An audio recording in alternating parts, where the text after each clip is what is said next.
It's hard to believe that Sam Raimi's Spider-Man trilogy first swung into theaters nearly 20 years ago. Over that time, plenty of secrets behind the production of the films have been unearthed. I'm sure you've heard about the creative differences between Raimi and Avi Arad, which led to the bastardized Venom, or the web shooter kerfluffle, which brought us, well, whatever this is. So what other behind-the-scenes drama occurred? Sam, I won't be spoken to in that manner.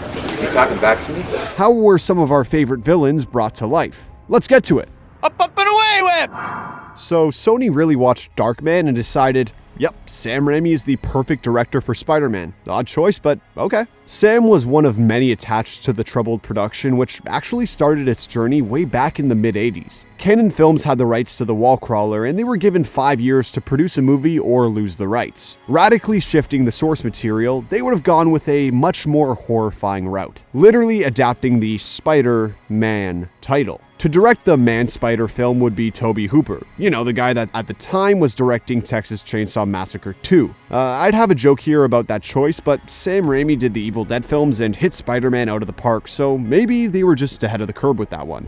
Groovy. That film never happened, and Carol Co. Films then received the rights, with James Cameron now set to be in the director chair for an R-rated adaptation that was an angsty allegory for puberty. If you were ever curious how Sony got the idea for the natural webbing, yeah, it came from this script and had a much different intention. In fact, the entire script is now publicly available. It's a wild what if. Carol Co. then went out of business as well, and thus came Columbia and Sam Raimi. Raimi had been a longtime fan of the Wallcrawler and had a definitive resume full of characters being thrown around all over the place. For what it's worth, Sam's ability to direct horror contributed to some pretty terrifying villains, and the series really wouldn't have been the same without him.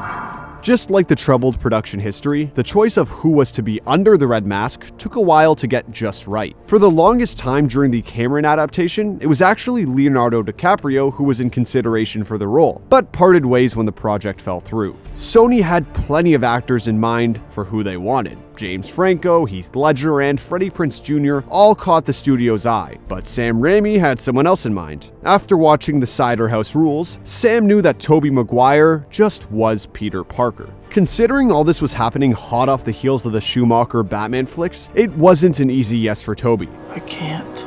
The studio didn't feel that Tobey could get in superhero shape, and Maguire himself had never read a comic. It was only after a talk with his childhood best friend, Leonardo DiCaprio, who convinced him to give the role a shot, and after a few weeks of intense workouts, Sam and Tobey shot a demo reel which convinced Sony execs that Tobey was perfect for the role. There is no doubt that this trilogy of films pioneered the CGI tech that future superhero properties would thrive off of. But it's because of the technological limitations that a lot of the stunt work had to be practical. The stunt department knew Spider-Man had to move unlike any other high-flying superhero that came before him. And it's because of this that the choreography actually became heavily inspired by an unlikely source, wuxia. Most recently, this high-flying fantastical form of martial arts was used in Shang-Chi. Here you could see the combatants effortlessly flying through the air in a beautiful dance that is entirely unlike any other hand-to-hand combat you've seen. Considering both Spider-Man and the Green Goblin are characters that rarely touch the ground, it makes sense that they took heavy inspiration from the historical literature of wuxia.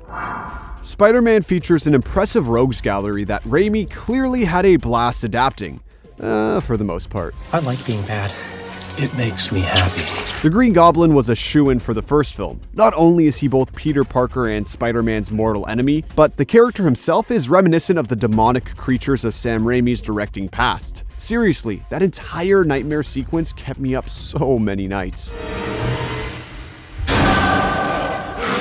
One of the jarring changes made in the first film was the Green Goblin's costume. The military design of Willem's costume was certainly different. Originally intended to be much more bulky, the costume was heavily simplified as Willem wanted to perform all of the stunts. It ended up comprising 580 pieces and even included Nike Air flight posits. To this day, the costume gets likened to a Power Ranger villain, and yeah, I totally see that. Oh man, could you imagine if this movie had introduced Leopardon? That would have been freaking amazing! There was a go at doing a faithful prosthetic design to the Goblin mask, looking quite a bit like the haunting imagery depicted in Alex Ross's concept art, but the studio felt that it was too creepy. Complete side note, but did you know that Willem wasn't actually supposed to show up in Spider-Man 2? He was just stumbling around New York when he bumped into filming, and the crew had such a fun time interacting with him again that they wrote him back into the script.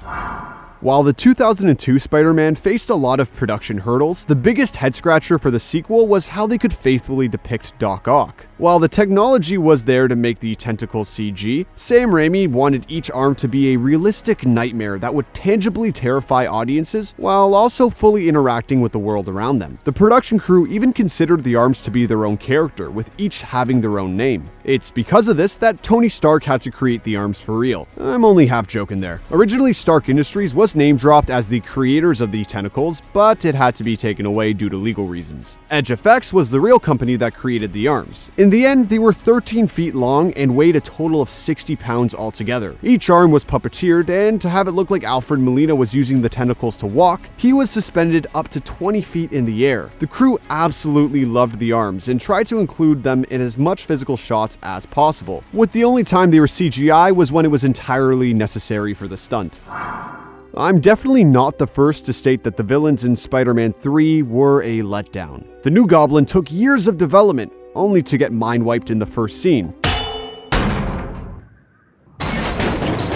And Sam Raimi really didn't want Venom to be in the movie. It's because of these two that a true gem gets buried in the sand. That's right, I think Thomas Hayden Church's Sandman is wildly underrated. He's got some great visuals combining practical and visual effects, and he's just played so earnestly. As inspiration, Thomas based his performance on misunderstood monsters like King Kong and Frankenstein's monster. Sure, these beasts leave a trail of murder, but that was never their goal. It's an interesting turn versus the previous villains who became bad because their experiments made them go crazy. Given Raimi's horror background, it makes a lot of sense that he included Sandman in the original treatment. Not included in the original script? Venom. Vulture was supposed to open the movie as a character that gets quickly dished out in the opening action set piece, only to come back at the very end to tease the sequel. Even though James Franco was already a villain in this movie, they felt that the movie was missing a millennial, and thus came Topher Grace, who, funnily enough, was actually in contention for the role of Peter back in 2002. Pack your things. Get out of my building. I was just... You're fired! It took a decade for a Venom to be adapted that satisfied fans in all his cheesy 90s delight. But a lot of good did come out of what we got because of Spider-Man 3. Creating the digital symbiote was a challenge for the VFX crew. It's one thing to see the design on paper where it seldomly moves, but actually creating a satisfying movement was difficult. The very first scene that was storyboarded with the symbiote was when it was attaching itself to Spidey. E.J. Chrysler storyboarded the sequence and did so in such a striking way that the moment they seen his frames, the VFX team knew exactly how the goop would move. Now, all these years later, the symbiote still acts the same way in Venom Let There Be Carnage. If it ain't broke, don't fix it. As discussed before, the failed adaptations of Spider-Man were always intended to be dark. The Tobe Hooper film would have been a straight-up horror movie, while the James Cameron treatment was aiming to be hard R with its violence and sexual content. Even today, people are still clamoring for a rated R Spidey film, with fans being disappointed that Venom hasn't received an R rating. As it turns out, Spider-Man 1 actually almost became an R-rated film. During the final fight, where Peter is getting squashed like a bug, the VFX team had to change the color of the blood flying out of Toby's mouth to make it look like spit instead. You know, that movie also had people disintegrating into skeletons, but it's the blood that was the issue. Okay. While it never came to fruition, there was so much leaked info about Spider-Man 4 that it deserves its own video. John Malkovich was cast as the Vulture, and full storyboarding was completed. We would have finally seen Bruce Campbell revealed as Mysterio. Even files for the video game adaptation are still being discovered. Where do all these guys come from?